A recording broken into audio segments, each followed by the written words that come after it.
एक बार गुरुदेव श्री रामानंदाचार्य जी महाराज अपने परिकर के साथ एक बगीचे में रुके। पानी लाया गया तो पानी में हल्की सी दुर्गंध थी। कुआं था, कुआं वृक्ष की डाल एक लंबी सी आ रही थी और उसी के पत्ते गिरते थे तो पानी में सड़न आ गई थी। तो गुरुदेव ने कहा कि कुल्हाड़ से इस डाल को उतनी ही काट दो जो कुएं पर है। तो उनका पेड़ के पास से काट दी जाए? बोले नहीं, हमें जरूरत है केवल कुएं के पास से। बोले महाराज फिर तो डाल की तरफ बैठ करके ऐसे काटना होगा तो सीधे कुएं में जाएगा। बोले इससे हमसे कोई मतलब नहीं।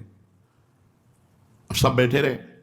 उनमें से खड़ा हुआ, साष्टांग प्रणाम किया। कुल्हाड़ तो रहता ही था क्योंकि ठाकुर सेवा के लिए रसोई मनिया होती थी तो लकड़ी चीरने के लिए कुल्हाड़ होता। कुल्हाड़ उठाया, पेड़ पर चढ़ा, डाल पर आकर उधर बैठा जो कुएं के ऊपर थी और उतना ही काटा जितने गुरुदेव ने कहा। मैं डाल सहित कुल्हाड़ सहित तो नीचे चला गया।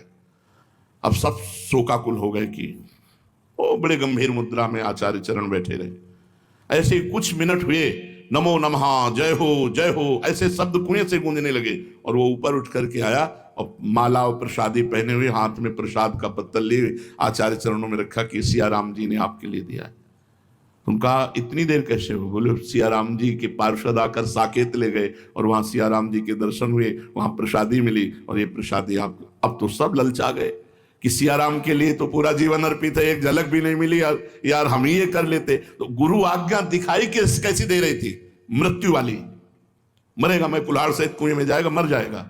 लेकिन बात क्या हुई? गुरु आज्ञा का पालन करने से अमृतत्व प्राप्त हो गया। इसीलिए अश्रद्धा नहीं, गुरु वाक्यों में अश्रद्धा नहीं और कुतर्क नहीं। अपने गुरु जी के वाक्य पर कोई तर्कना नहीं, कोई संशय नहीं, किसी से सलाह नहीं। अगर उन्होंने तुमसे कहा कि तुम केवल लकड़ी चीरो तो लकड़ी चीरते चीरते तुम्हें परमात्मा प्राप्ति हो जाएगी।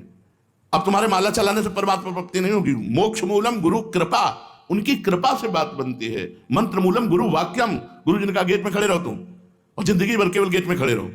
बोले यार ना हमारी ठाकुर सेवा होती है, ना हमारा भजन होता है, ना कोई सेवा, बस वो गेट में खड़े खड़े निकुंज मिल जाएगा। क्योंकि गुरु वाक्य है ना, तो गुरु वाक्य से सब काम बन जाएगा। तो गुरु वाक्य में कुतर्क ये बहुत बड़ी समस्या है, बड़ा अवगुण है भक्ति मार्ग में। इसलिए गुरु वाक्यों पर अश्रद्धा नहीं होनी चाहिए।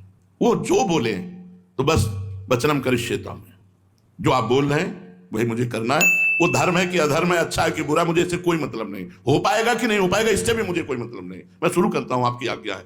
पक्का समझिए, गुरु वाक्यों पर कभी अश्रद्धा ना हो तो नीचे ढलान में जाने वाला भी ऊपर चढ़ जाएगा। वो जा रहा है नीचे लेकिन पहुंच ऊपर जाएगा। यही चमत्कार कर तुम अन्यथा कर तुम। ऐसा लगा कि हम गुरु आज्ञा से गिर रहे हैं लेकिन हम उठ गए।